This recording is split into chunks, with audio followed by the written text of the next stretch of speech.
Welcome back to the podcast, everyone. Today I'm with my first play on the podcast, which is very exciting. You know, I've covered hip-hop, bands, pop, comedy, but I haven't had play, or what would you guys call it? Actors, right? I haven't had actors on the podcast, so this is a first.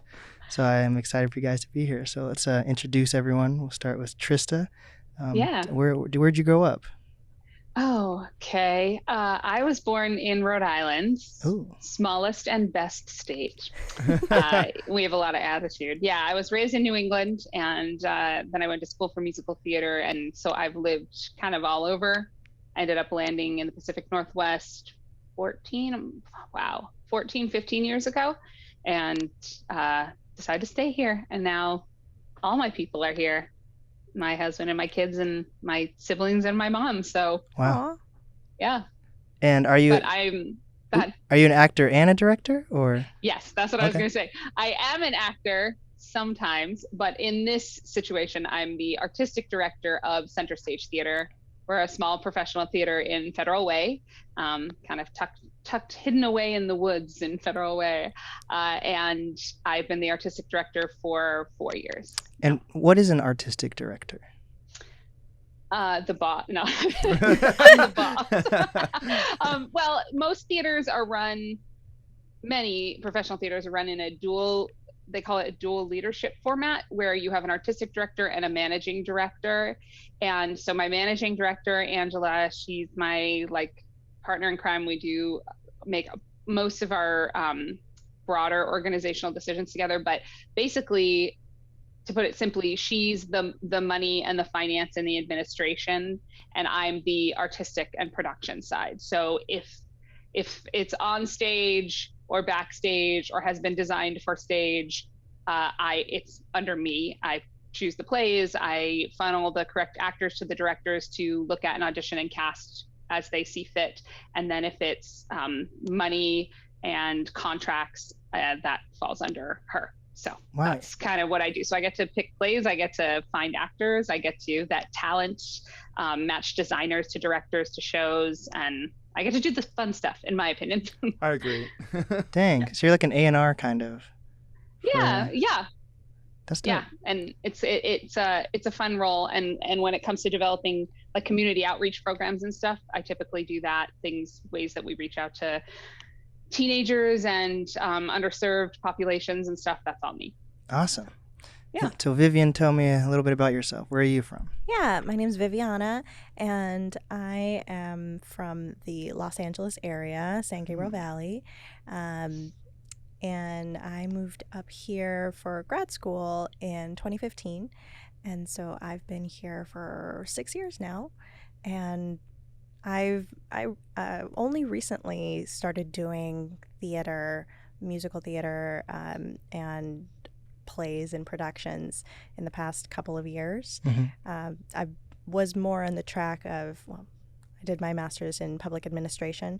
So working in government, changing systems, and part of me has always loved the arts, loved theater, and with everything that's happening in the world, my little brain went, you know what? Now is the time. Might as well try it out.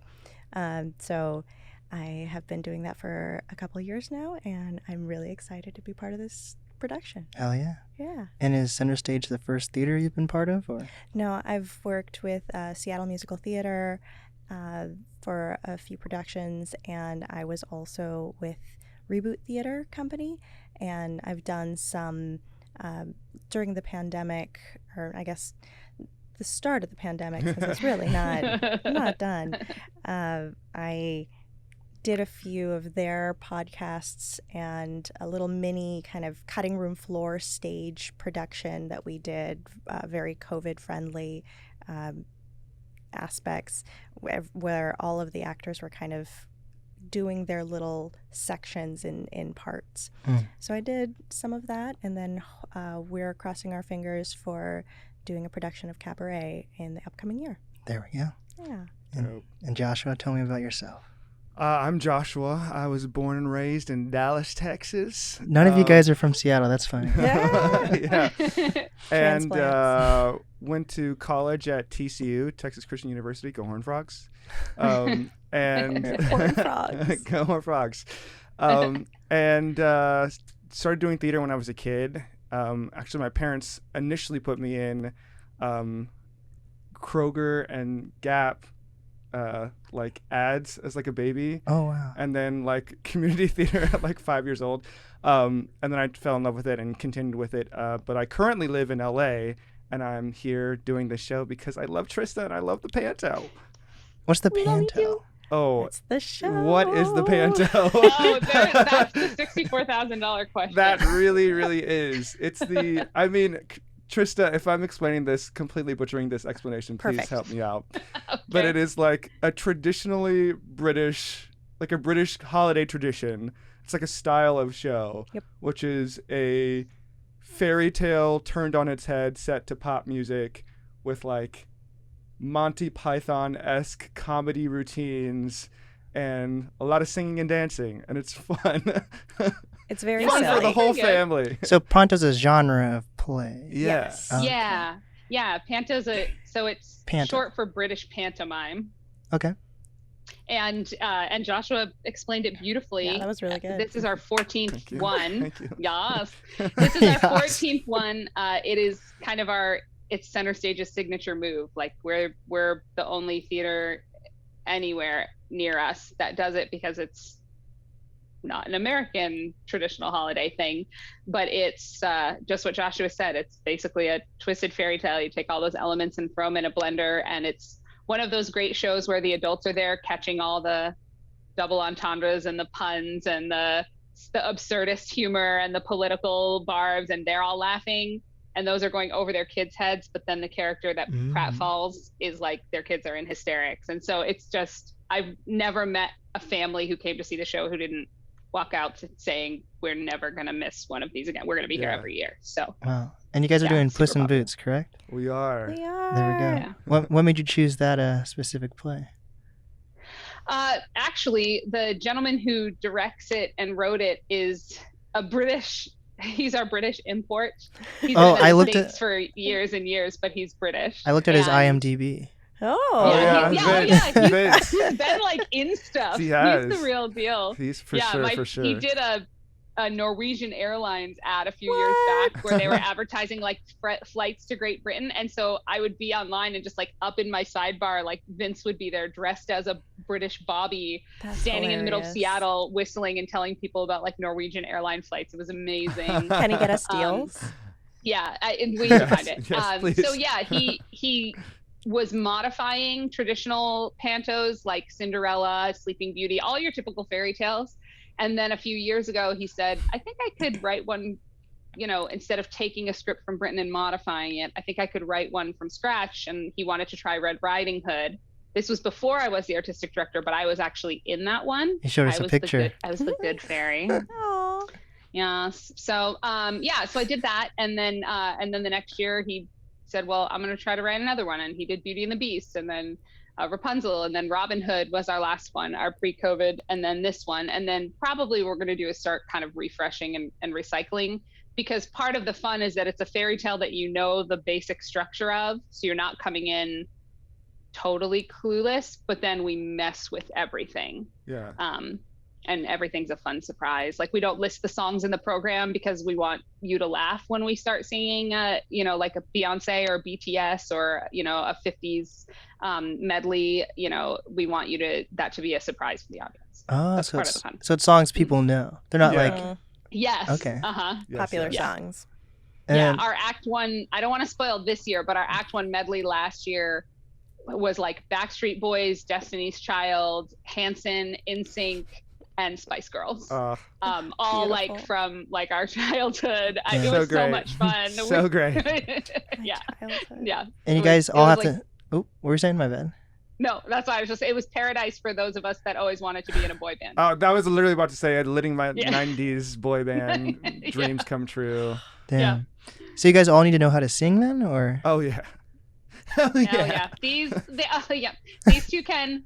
sing and dance. These two are what we call triple threats. They can sing and dance and act equally gorgeously. Thank you. And a lot of the voices in the show are there. I mean, these two can sing all kinds of things, but this show requires that kind of pop sound, and they both have that beautiful, you know, them and some of the other leads too have these just beautiful, strong pop voices, and they're riffing, and, you know, to the point where we have like jokes based on how much Joshua's character riffs and like, oh, like all that, like in the show is like rolled into the jokes. Yeah, it's great. Yeah, and amazing dancing. We've got everything from acrobatics to hip hop to modern dance, tap dance, everything. These actors do everything. Panto is really demanding, but that's what makes it so, it's like it's controlled chaos. It's joyful, controlled chaos the whole time. It never stops.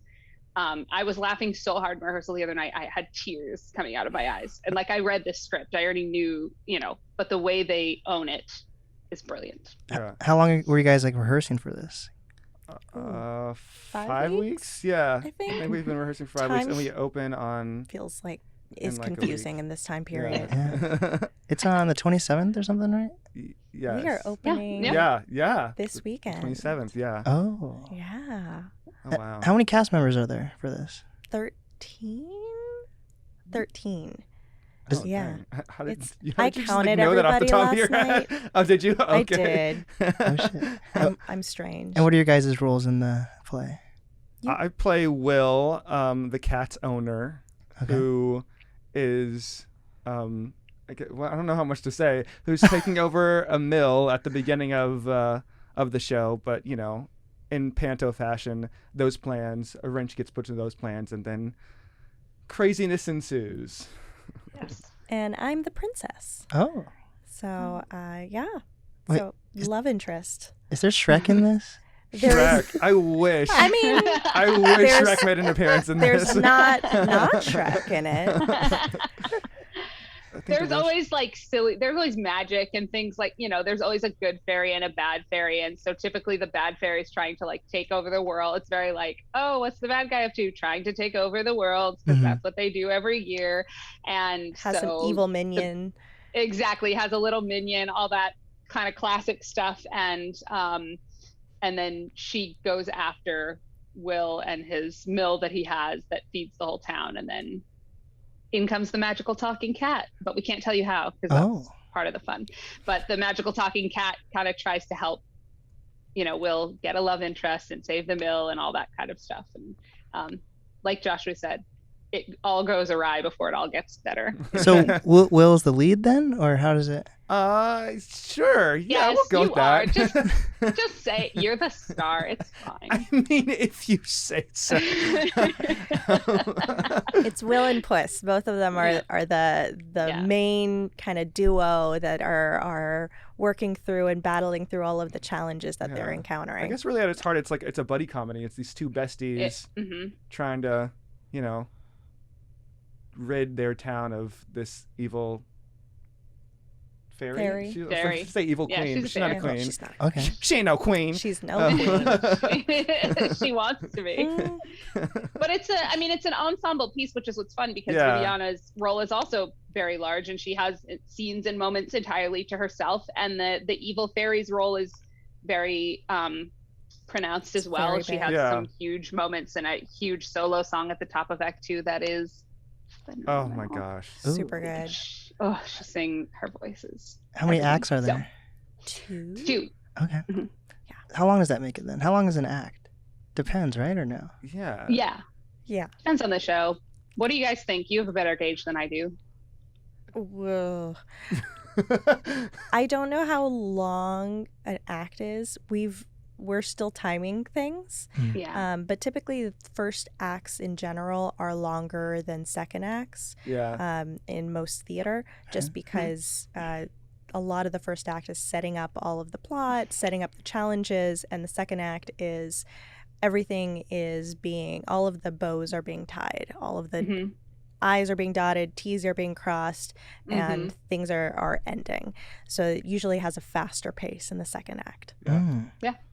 Well said. I was about to say, that was a beautiful explanation. That was beautiful. Thank you. Yeah, I would say my guess is probably, including intermission, it's about a 2.5 hour. And it may be a little bit longer because with COVID and everything, with intermission, we're making sure that people are distanced and spaced out and being served and able to go elsewhere to eat and drink because we have the masking policy and yada, yada, yada. So sometimes it's a little longer. And also because this is such a broad, this is our biggest seller every year. So the bigger your audience, sometimes the longer it is. And there are even some nights where the audience just laughs and responds so much that you're like, we added 10 minutes to the show tonight because the audience loved it so much. So, but yeah, 2.5 hours, but it goes so fast. You won't even, like as an actor, it's hard to know because it's just nonstop and then the show's over and you're like, that was 2.5 hours. Yeah. Adrenaline. But it's definitely, yeah, exactly. Yeah, but it's nonstop. And one significant thing about the Panto as well is there's no fourth wall. So there's no, that imaginary barrier between actor and audience. You know, you go see a play and you're seeing, you know, Sherlock Holmes, which is what I'm wearing on my scarf. Sherlock Holmes doesn't like turn and talk to the audience. You're watching him and Watson do their thing and whatever. Where with this show, the actor will straight up like tell a joke that's a terrible pun and turn to the audience and be like, did you like that? They get worse from here on out. You know, like that's how, you know, or there's one character, and I don't want to spoil it because it is so fabulous, who flirts with the audience just incessantly and just is constantly just like on like Panto version of a dating app, just out there like trying to find their person. And so there's nobody in the audiences separated from the action. Everybody's kind of in it, and it makes it a lot of fun. There are entire scenes that hinge on what the audience responds to you when you present things. Yep. And is this your guys' like first show during the pandemic, or have you guys done any plays before? I think so. Yeah. Yeah, it is. Oh wow. Yeah, shit. It is. Yeah, for you guys. Yeah, for the theater, it's not. Right. The theater's been going on. The show must go on. Yeah, we did some live stream only things that were distance and safe for actors, scenes that were specifically made for distancing. And then we postponed the entire second half of our last season and did it later. And we've done a lot, you know, like vaccine mandates for the actors, because acting is very up close and physical. Yeah. And then our audience has to be masked. Now we have over 12 has to be vaccinated or show proof of vaccination or test within 48 hours. And so we were able to kind of increase safety and safety protocols. We haven't had any incidents, nobody's ever gotten sick. We've been super, super cautious and just kind of started small. But this is our first, like, you know, a big cast, and they're singing, acting, and dancing, and it's gone really well. And everyone's been just so responsible and looking out for each other. Yeah, if concerts are back, why can't plays be back? You know? Exactly. Precisely. Yes, thank you. And we had to work with Arts WA, which is the Washington State Arts, like government and arts group, because when the pandemic first happened, there were no rules laid out for professional theaters of our size. It was like the big equity theaters were determined by whatever the actors union determined, but that's like Fifth Avenue, Village, Broadway, you know. And then there's this whole ecosystem of professional theaters with actors like Joshua and Viviana. Many of our actors and designers have degrees in theater. All of our designers and production crew, stage management, lighting design, have degrees in what they do. And so it's very much a professional group, but nobody was saying, hey, this is the COVID protocol. It was just nobody was paying any attention. So we actually worked with Arts WA and a couple other theaters to establish COVID protocol to make sure that actors, artists, and audience members were safe and that theaters could safely reopen. So that was pretty cool. Mm-hmm. How do you guys feel about that? Like having to wear masks and stuff during the pandemic during a play? It was really interesting. I mean, we were masked throughout the whole rehearsal process, which was, you know, I mean, I just think the whole experience of the pandemic has been crazy and wild. It's been a wild ride. Like, who would have thunk in the end of 2019 that... Why do people say that now? What's the thunk thing? Who would have thunk? That's a thing now. What is it? I feel like I don't know. Is that about the pandemic? Is that a thing? I've always said that. Really? Maybe it's a Texas thing, Joshua. It is. Texas is taking over the world. I'm gonna look it up. I'm gonna look it up on Google. There was like a video of like Drake and J. Cole in a car together, and like, who would have thunk? What? All right, I gotta look it up. Yeah, I have to look it up too. But I think that with masking, for me, I was really, it helped kind of mitigate my own fears Yeah. of being around folks. Like, I've been super cautious. Me and like the folks around me have been very, very cautious. I've only, interacted with a very small group, like 3 and other people during the pandemic, and I'm barely starting to interact with others. And so I desperately wanted to get back into theater, but that is increasing your chances of contracting COVID. And so this mask policy really helped assuage my fears. I think that while rehearsing, it was a little bit difficult, like singing. Yeah. And I'm sure our music director had a little bit of difficulty figuring out what the balances were. Is this really what we're going to sound like when we don't have masks that are blocking our ability to sing? But he's also amazing at figuring and hearing those different harmonies and making sure that blended well. So hats off to him. But for me, one of the really cool things was, I'm the one positive thing for me that I saw about the masking is when we started doing the performance or the rehearsals on stage. Yeah. And we're able to have our masks off while we are doing our acting on the stage, and then we put our masks back on. But for me, it's kind of like a surprise mystery box, which I love. I love mystery boxes. People are taking off, right? People take off their masks, and I'm like, oh, my brain had no idea that's your face. Oh, shit. And so I'm like seeing, literally yesterday, I saw the last 2 cast members' faces for the first time. Was Will one of them? Will was not one of them. No. I've seen his face a little bit, but I saw, and I was just looking at them like,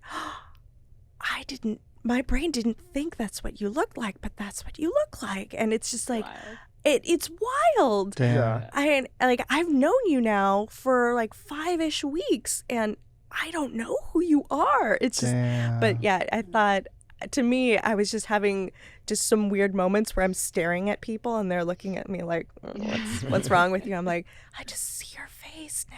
It's like that Netflix show, The Circle. Mhm. Have you guys seen that? Yeah, where they like only communicate with each other like online. So then when they actually meet each other, they're like, oh, so that's what you really look like. There's also a really funny video. I think it was from SNL. It was like bottom of your face. Oh yeah. Yeah. Like it was. It's just making fun of the fact that you're like, what's under here? Yeah. What's there?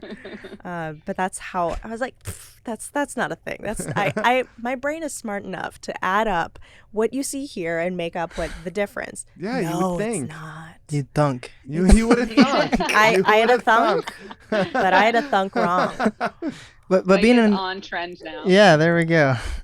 But being in LA, it's probably like it's less cautious. People are less cautious, right? Like I did a tour there during June, and like no one was wearing masks. I'm like, really? It's so weird. It's like it's hit or miss. Like there are parts of places of it that are like super cautious and places of it that are not. But the industry, like film and television down there, it's very cautious. Oh, like, fucking Tom! Did you see that Tom Cruise when he like lost his shit a couple months ago? Yeah. That was crazy. That was Wait, what? I insane. don't know this story. Please tell me gossip about Tom Cruise. He I'd like love to freaked hear. out at a crew member because they weren't like following the protocols on set. Interesting. But before we found out about that, we just found out that he freaked out at a crew member. So there were some like, I don't know if you saw this, but there was some like, cancel Tom Cruise. Yeah, Tom yeah. Cruise is mean. And then it came If out we like haven't- why he No, was. if They're we like, haven't canceled Tom Cruise yet, Yeah. after he's been like connected to the things he's been, it's not Yep. gonna happen now. oh, the Oprah incident. Scientology. Yes. Scientology is a cult, and people have gone missing, and they still don't know where they are. Like, Hey, I'm in sorry, I'll go- Scientology. It's Wait, this is so awkward. The Wait, door's locked for a reason, insane. guys. There's like a Scientology center right down the street from my house. Yes, It's really yes. creepy. Yeah. I would like. And they'll come for you. They come They for will. young, attractive actors. They Stay do. away, They Joshua do. Jèrard. Oh, they won't come for me. They want you to jump on They couches. definitely do. Every time I see like a group of like young tourists going into the place. I want to be like, don't go in there. Don't do it. Damn. Yeah. So anyway, cancel Tom Cruise. We'll get right on that. That'll be the next project after the Panto. That's the next play. This is my brand new musical called Cancel Tom Cruise. Cancel Tom Cruise. Oh man. I would like to be a part of that. Damn. Got it. New Works Festival. Cancel Tom Cruise. So do you guys do more like plays or musicals then more often? Geez, that is a good question. I myself, I am a huge musical theater fan and geek. Though if you ask me right now what my favorite musical is, my brain will blank. What's your favorite musical? You did it. Puss in Boots. That's what you're supposed to do. Yes, But exactly. it's not a musical, it's a panto. Dang it. I was... Rude. Yeah. But I love it, and I love the ways that musical theater is being revamped in different ways. Like currently, I really like the show Crazy Ex-Girlfriend. Okay. Oh yeah. Because it kind of in a similar way that our Panto does, it's reimagining what musical theater is, what theater is. It does have that breaking the fourth wall situation, and it makes fun of, or I guess you could say, likens their songs to a lot of different genres, from hip hop to death metal to musical theater to like it's hysterical. And that type of thing for me, when I was growing up, I grew up on old theater, so like Danny Kaye, Yes. yeah, the Inspector General, like watching West Side Story and being like, oh my God, there are brown people here. Like, I can do this I feel too. They existed. Oh my Before gosh. 1987. That's nuts. Yeah, and knowing, and like in my personal family history, my nana, my grandma, she actually, when the movie came out for West Side Story, she like had a viewing for the community of like Latinos over in LA, and we're like, here, we're gonna have this showing because like, look, we're here too. Yeah. So it was kind of, for me, that's what I grew up with, just being like, I want to live in a place where, oh, I'm feeling down today, and suddenly everybody is singing the same song that I'm singing, and we are all choreographed and really like beautiful. Yeah. That's what my brain lived in as a kid. But for me, I really enjoy going into musical theater, kind of, because that's like a little outpouring of my inner child being like, oh, finally I'm doing it.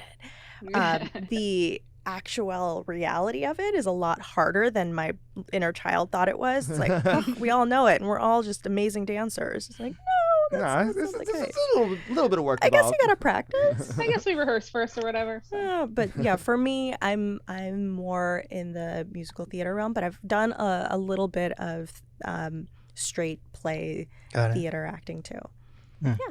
Yeah, I mean, I would love to do more plays, but I feel like I get cast frequently in musicals, so I'm like not mad at it. But yeah, I love musical theater as well. I didn't have as big of a musical theater education as a child as Viviana here. Also, I would like to say that I do know what one of your favorite musicals is. No. My name is Regina George. Yeah. We were just singing Mean Girls last You're night right. at rehearsal. Out of nowhere, I just started going like, till someone gets hurt. I was like, yes, please. Someone gets, like literally, like just in the theater for no reason, and Josh across the room is like, yes. I was like, Mean Girls all day, every day. Thank you. But yeah, I love what you were saying about Crazy Ex-Girlfriend. I love that musical theater is becoming more expansive these days. You know, you still have your Sound of Music and your Oklahomas, which are great, and your Hello Dollies, which are fantastic. You know, that they're the bedrock that all musical theater is, you know, built on. Those are the ones that paved the way. But now you have your Dear Evan Hansons and your Hamiltons and your, you know, Crazy Ex-Girlfriends. You're in the Heights. In the Heights. And I love that musical theater is now a space, or is becoming a space where all different sorts of stories are told. And Crazy Ex-Girlfriend always reminds me of Schmigadoon because they do the whole poking fun at musical theater as well. It's fantastic. If you haven't watched it, Apple TV Plus, highly recommend. Yeah, theater people love nothing more than making fun of theater. Like, it's one of our favorite pastimes. My degree is in musical theater, so I went all the way. I went hard into the musical theater. I have a BFA in musical theater. Like, who actually does that? Me. I did that. And so I started performing and doing mostly musicals, and then due to some health reasons couldn't perform for 7 years, which I felt like I was dying. But in that time I cultivated other skills. You're alive now though, right? Allowed me to, huh? You're alive now though, right? Yeah. Are you a ghost? Not verified because she's not in. She's this is a play right now. We're breaking the fourth wall. This is actually good. It killed my spirit, let's just say. But I was able to use that time to cultivate the skills that allowed me to get this job. And now I have 3 children. So being a performer would be really difficult. It's really hard to do that with tiny people that you made. So, but at the theater we do 5. We typically do a 5-show season. 2 of them are musicals because we love musicals, but musicals are more expensive to put on because musicians are expensive. That's why. But yeah, people like Viviana and Joshua, when you can sing and dance like these 2, you're going to get pulled for a lot of musicals. But I love everything that you both said about, because I was the same way. I was raised with the old musicals. Angela Lansbury is my favorite actor of all time. She just turned like 96 years old. I'm obsessed with her. She's amazing. And so I watched all of those like old musicals with my grandparents and everything. And I always think it's funny. I think Joshua, you've probably heard me on this tangent before, that people will be very dismissive in general of musicals. They're like, oh, musicals where everyone just starts singing and dancing at the same time. It's so corny. It's so, and they'll be very like, oh, so you're like a Broadway person. But then every time a musical movie comes out, everyone loses their minds and it wins all the Oscars. Yeah. Like one will come out, Moulin Rouge was a huge one, or when the much maligned but still won many awards, Les Miserables, the film version of that came out, everyone lost their minds. What was the one? Oh, La La Land. Everyone's like, oh, give it all the awards. They're singing and acting and dancing at the same time. It's amazing. And all of us musical theater kids are like, literally, I do that like when I wake up on a Saturday morning. So it's we go outside with our friends. Because, exactly. Oh no! So it's just interesting because it will happen on film, and everybody is like, the talent. And then when you say I do musicals, people are like, oh, I don't know if I'm into musicals. Yes, you are. Don't lie. Just come see live theater. You won't go back. Yeah, exactly.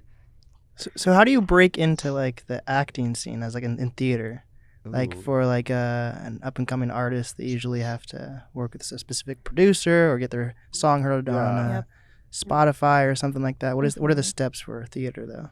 That is a good question. First, you major in musical theater, and then you wonder if you did the right thing. No, just kidding. I want to hear how you all did. I did a pretty traditional path because I majored in it, and then I got an internship at a very prestigious Shakespeare theater in the down on the East Coast, and then I used those connections when I moved out here to get my first job at an equity theater, and then I started auditioning, and I was on a very traditional path until I got sick and had to stop. Yeah, and then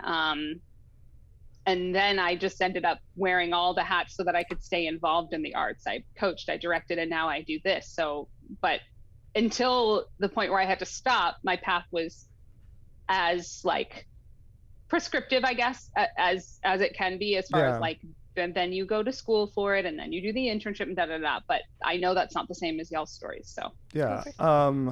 I got started in theater, first of all, really young. My parents... Like, I think we discussed, like, I knew it was something that I wanted to do, but I was really shy. And so my parents kind of like kept pushing me to do more of it, to break me out of my shell and to get comfortable doing it and see if it's something that I did want to pursue. So I just kind of started auditioning for stuff at a young age and doing shows, building my resume. You need a headshot and a resume. If you're starting out. I would, even if like a model kind of. Yeah, like a model. Exactly. And I think a lot of people think that like your resume has to be like super fancy and like I worked with Steven Spielberg and that's how I'm going to get a job. But like I always tell people I work with a lot of like teenagers and young adults who are getting started in theater and acting, are always like, what should I do? So I do work with a lot of those people, and I always tell them like, whatever you've done, put it down in your resume. If you've done like you were in a church pageant that one year and you played lamb number 2, write it on your resume. If you know what I mean? If you and your friends like went out into the backyard and filmed a short film and put it on YouTube, write it on your resume. Your resume is just to show casting directors, who are the people you audition for, in film and TV and some bigger theaters. And sometimes it's the artistic director, sometimes it's the director. But the people you audition for, the resume is to show them that you have experience, that you've done something, that you kind of aren't starting from square one. But a lot of times, it's what you do in the audition room. You know what I mean? I think you can have the best resume and the best headshot in the world, but if you don't show up in the audition room and you know, do the thing, you're probably not going to get cast. And conversely, you could have a sparse resume that has 2 things on it, but if you come in and you kill it, I mean, that's what they're looking for. They're looking for the right person for the part. So I would say don't get hung up on that, but do theater where you can. If you're just starting out, see if any of your local theaters are doing a show. I mean, it's kind of hard now because we're still kind of on the tail end of this pandemic, so there's not like a ton of theaters doing a lot of stuff. But when theater like really gets ramped back up, see if is there a drama program at your school? I mean, I know a lot of teenagers are like, well, I want to do theater, but I want to act, but I don't want to act at school. And I'm like, I want to be on TV. Yeah, and I'm like, well, you got to start somewhere. Cut your teeth, you know, learn how to be on stage, learn what it takes to do a show. Like Viviana is saying, it's watching a show and saying, I want to do that, and then actually going through the process of doing it are 2 completely different things. Yeah. So I would say just get started where you can. So no actor just starts off on like a good show or play. I mean, or does that happen? It can happen, but it's rare. It's very, very rare. And they're the people that like you read, like I don't even know, like Ryan Reynolds was discovered in a McDonald's by a Disney casting agent at the age of 4, like that kind of thing. Yeah. You hear about it because it's that level of, but it's very, very. But you start at tree number 3, and then you work your way up to like. It depends. You can. I mean, or you can go out and your first audition, like book a lead role. It just depends, but but it'll probably not be at a top tier theater. Yeah, you're not gonna. It won't be at Centerstage. It might be. I don't know. Yeah, it could be. I mean, people who are like, well, my first job was a lead at a big equity union theater. Usually, those stories are because it's a kid and they were doing like Annie or Matilda or. Billy Elliot or something like that.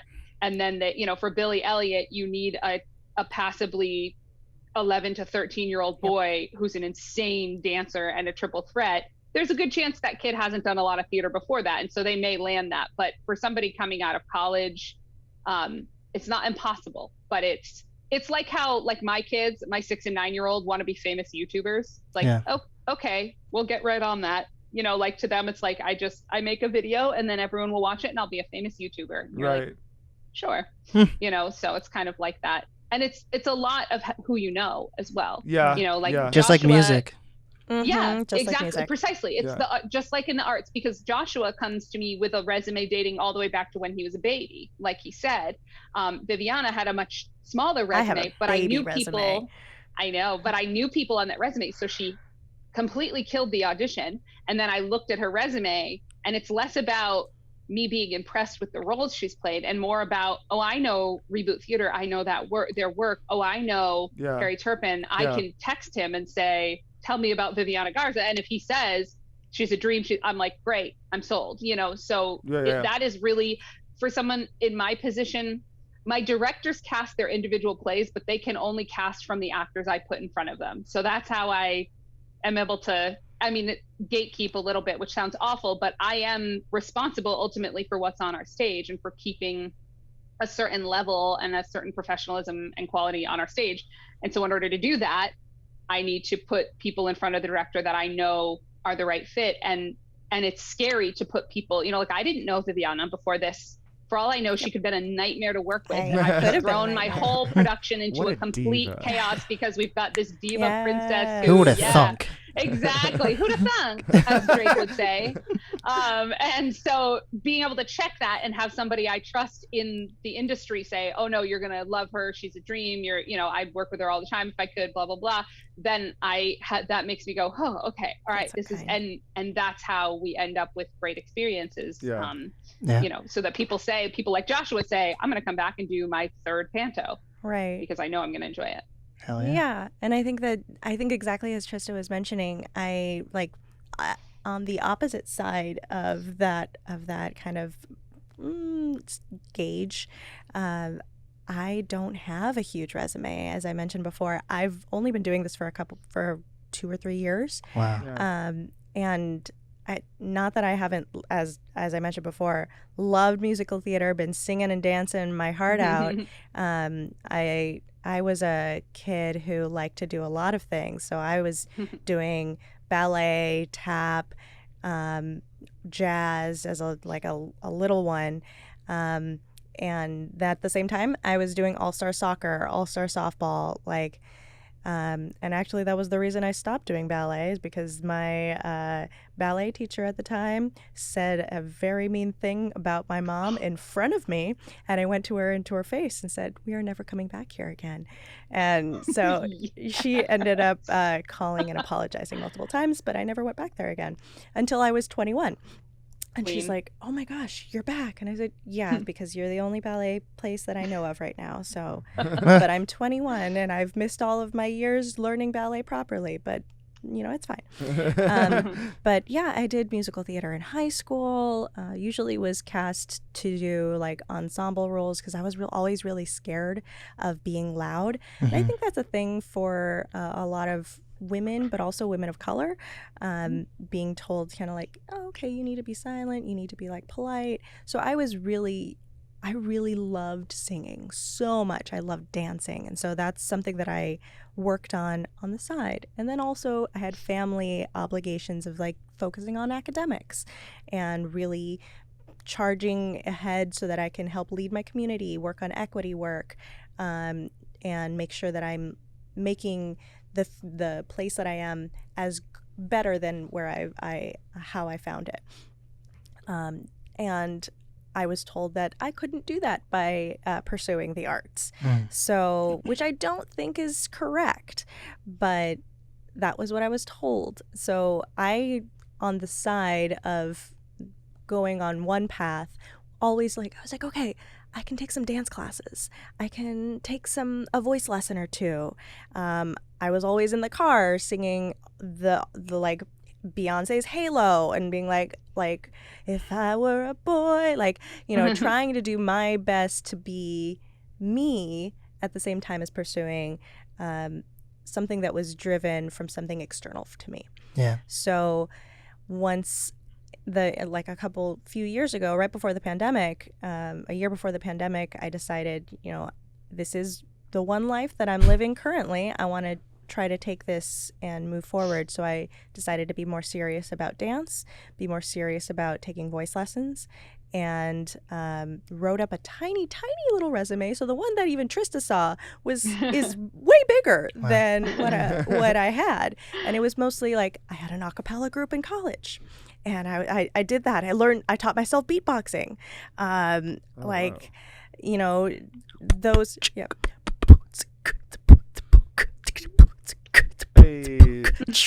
Yeah, all of those. Okay, now that I know you can do that, we're gonna do that in the next panto. Oh, and no.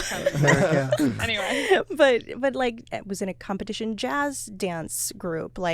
Did different things that were what I did. That were my hobbies, right? Right. And then came and decided to be more focused on it. Was lucky enough to go into auditions and be seen as who I was and not on my resume, not just as my resume, and got, I think the first one that I did was with Seattle Musical Theater for Mamma Mia, and that was with Hattie Clara Andrus, and she was an amazing director, and so it was just about for me, it was like I had a very offshoot. Like, yeah, I did a cappella. She did a competition jazz team. She did ballet folklorico, Mexican folkloric dance. Like, she's got an eclectic background, but I don't know what she can do. So my goal was to be, when I'm in the audition room, I have to kill it. Like, they're looking at this resume and they're kind of confused probably. But who I show up as, I have to look professional. I have to kill the dance routine. I have to kill the singing routine. And then maybe they'll think of me as an ensemble member, and then I'll grow from there. So that's where I was. And I was lucky enough for directors and artistic directors and music directors to be like, actually, you can sing. Yeah. We can, in the Mamma Mia role, when I was in Mamma Mia, I was the ensemble member. But I was called back initially for the lead, and I was like floored. I'm like, what? Why would they do that? Why would they ever? I don't know how to. I've never done anything. So it was just so, I was so honored. But like, there are people here who have just that eye and that ear, and they are like, you know what? I think I can see you in this. I can see you, even though you don't look like the traditional person that we would cast. You're somebody that I think could make this role really exciting and make it grow and make it more exciting for other people to see you in that role. And so I've been lucky enough to be seen by those folks, and people get excited. And so, yeah, I think that my trajectory has been just luck, and that for me, determination. I'm like kicking over the door, being like, can I come in? Can I do this? There please? we go. Hell yeah. Yeah, because you auditioned for ensemble for us. It was the opposite. It wasn't that so we had a casting shakeup, and I needed ensemble. And then in between the time when we put out the call for ensemble and Viviana's audition, I auditioned a few people over a few days. We ended up having to replace the princess because COVID, people are moving, they're dropping the field, they're getting it. It's been really wild. And so Viviana auditioned for ensemble, and I'm like sitting there during her audition over Zoom, and I'm like, I think this is our princess. Yeah, that's what so I ended up emailing her like, hey, I know that you auditioned for ensemble. Actually, do you want to be the lead? Because that's what I want you to be. It was really exciting for us because we've had a lot of great diversity in the Panto cast, but this is our first Latina princess. So Hell yeah. That's kind of cool. Yeah. Well, we gotta wrap up. I really appreciate you guys coming in, and you got me excited about plays, honestly. Are you going to come? I hope so. Yes. You need to. How does this hope so? Tickets. Okay. Bring a couple friends. I'll give you some free tickets. There we go. And you know what I'll do, Blake? I'll send you after we get off, I'll send you my favorite clip. It's not recorded. It's recorded for archive. So the audio quality, like the mics aren't patched into the, it's just picking up whatever's in the house. But I'll send you my favorite clip from Robin Hood, so you can kind of see what we're talking about when we're talking about like the music and dance and how not traditionally musical theater it is. And then you can see it, and then at least you'll have an idea. Well, I'm excited. Yeah. You guys got to introduce me to more actors on the podcast. We are totally. I got you. We know Ted. I you want to get indie film, music theater. Yeah. I have one final question. Yes. Yeah. Okay, this is very serious. I'm ready. Okay, all right. So a play like Puss in Boots. Yes. Yeah. How many furries do you expect to show up to this play? Is a joke that we have already 100, had. a ton. Yeah, we had onesie day yesterday. Yes. I wore a full onesie with a cat ears and cat face and cat tail. Wow. And I went up to Joshua and I said, so how much more in love with me are you now? It's like 1,000% more. She was saying you're officially a furry now. It's like, yeah 100%. Yeah. Will is a furry. So speaking of independent film, I was a furry in a short romantic comedy musical. A cat Damn. Furry. And it was never really it was one of those, like, because it was a short film, the guy just fell in love with me, and I just was a cat, the furry, the whole time. And like, we went to a haunted house together, and I was a cat furry, and we sang our romantic song together in my cat furry. Like, I have photographic evidence. And and the full whole time, circle. And she's like, I still have that costume too. and it's in my closet right Oh my now. gosh. Yeah. Full circle. No, it's crazy. That's what I did. We need everyone's best cat impressions real quick. Oh, geez. Okay. Oh, y'all first. I'm ready. Y'all first. Okay, I'll go. Oh, no, you go, Blake. Restart. That was good. I want to hear that again. So, cat no, you, Blake. I don't know. Oh, that was really That's good. pretty Oh, good. thanks. That's what I was gonna do. I was just gonna go with a little like, Oh, I see. you know, Uh, Viviana. Oh, that scared me. Yes, covering all the rainbow of cat emotions. Well, she has experience working with cats, though. I do. I work part-time at a cat cafe in Wallingford. I just went to my first cat cafe. Which one did you go to? It was in Redmond, though. Oh, Ooh, cool. I haven't I've been. never been to Oh, a what's cat it cafe. called? There's one in I'm Wallingford. allergic, so I I feel get like I go. need to go. Let's now. all after the play. We're all let's just go to cat cafe. Yes. After party at the cat cafe. There you go. Yes. That's amazing. Well, I appreciate you Cool. guys coming on. Quickly, what's the easiest way to reach everyone? The socials. I'll start with you, Joshua. My Insta is probably the best way to reach me. It's at Joshua Very Joshy. Ooh, very Joshy. With a Y. Very Yeah. Joshy. There we Yes. go. Yes, with a Y. Mine is Vivacious Koala, Ooh, we stand. and that's my Yes. Instagram. Hell yeah. That's amazing.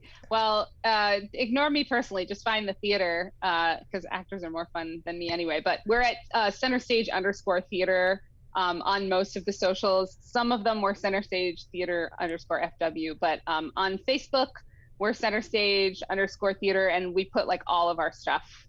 We put all of our stuff on there. And then on our, I should know this off the top of my head. Yeah, Centerstage_Theatre, and theater is spelled with an Theatre. R-E at the end. Yes, theatre.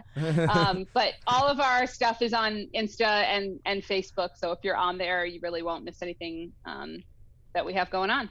And if you can thunk it, you can do it. Ooh, And yes. that's how we're going to end this I feel podcast. like the Disney title and needs to be Drake Who Would once Have Thunk? collectively The said, title of this "Who would've episode. There we go. With just a picture of Drake, and then everyone would be like, "Oh my gosh, Drake's on this." And then it'll be us. There we go. You've been catfished. Yep. Oh well. Cat? Yeah.